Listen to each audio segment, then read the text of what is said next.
Nous allons parler à présent de WeShareBonds, qui est une plateforme d'investissement dans l'immobilier et les PME qui permet aux investisseurs de financer des opérations de promotion.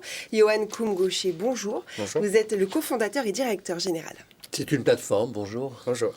Oui, c'est une plateforme. D'un côté, des entrepreneurs qui cherchent des financements et de l'autre côté, des investisseurs qui vont financer ces opérations à nos côtés. Mais ils arrivent comment, les investisseurs? Ce sont des épargnants, ce sont des institutionnels, ce sont des professionnels? C'est principalement des épargnants, des épargnants qui ont déjà un certain patrimoine, parce que c'est à partir de 2 000 euros par investissement. 2000 1000 euros. 1000 euros. Et après, on a une palette très large d'investisseurs, puisqu'on a des personnes qui vont mettre 1000 euros jusqu'à 500 000 euros par opération en fonction de leur patrimoine. Donc, on a aussi des investisseurs professionnels et des fonds d'investissement. Parce que les Français ont laissé 170 milliards d'épargne liquide disponibles sur les livrets de caisse d'épargne aujourd'hui. Et je ne parle pas de ce qu'ils ont en compte courant. C'est une épargne de précaution. Oui, qui ne bouge pas. Donc, nous, on est une solution d'investissement un peu plus risquée. Donc, ça reste une forme de diversification.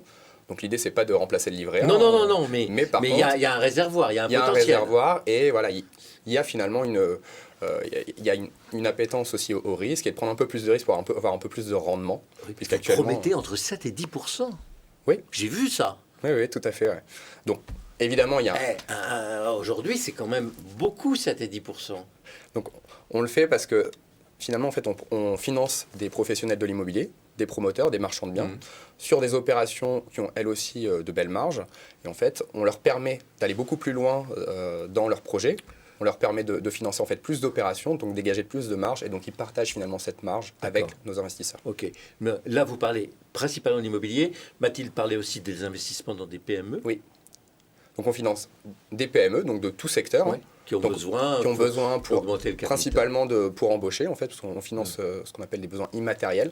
Là où la banque va plutôt financer des actifs, nous on va financer notamment des besoins en recrutement ou alors aussi de la croissance externe, donc pouvoir racheter une autre entreprise. C'est du financement en fonds propres ou en obligation? C'est de la dette obligataire. C'est de la dette obligataire, d'accord. Et donc ça marche aussi. Donc elle se remboursera. Oui, et ça marche aussi pour les professionnels de l'immobilier, donc les promoteurs qui font du neuf et les marchands de biens. Dette obligataire qui est garantie sur quoi alors? Il y a une hypothèque sur l'immobilier? Alors tout dépend justement. On peut on a plusieurs offres de financement. Si je prends par exemple l'exemple des marchands de biens, on va pouvoir financer ou refinancer une partie de leurs fonds propres. Donc là, on va faire une dette obligataire, on va dire junior, c'est-à-dire qu'on va se placer après la banque et donc on a un peu moins de garantie. Mais on peut aussi remplacer la banque sur des opérations, notamment pour les marchands de biens qui veulent aller vite, puisque finalement un des gros sujets pour les marchands de biens, c'est détecter une opportunité et pouvoir y répondre très rapidement. Oui, donc il faut avoir le cash. Et donc il faut avoir le cash et donc on répond très vite et on peut faire une offre globale. Et là, pour le coup, on a une hypothèque de premier rang, donc c'est-à-dire on est comme une banque, on prend une hypothèque sur le bien. D'accord, comme une banque.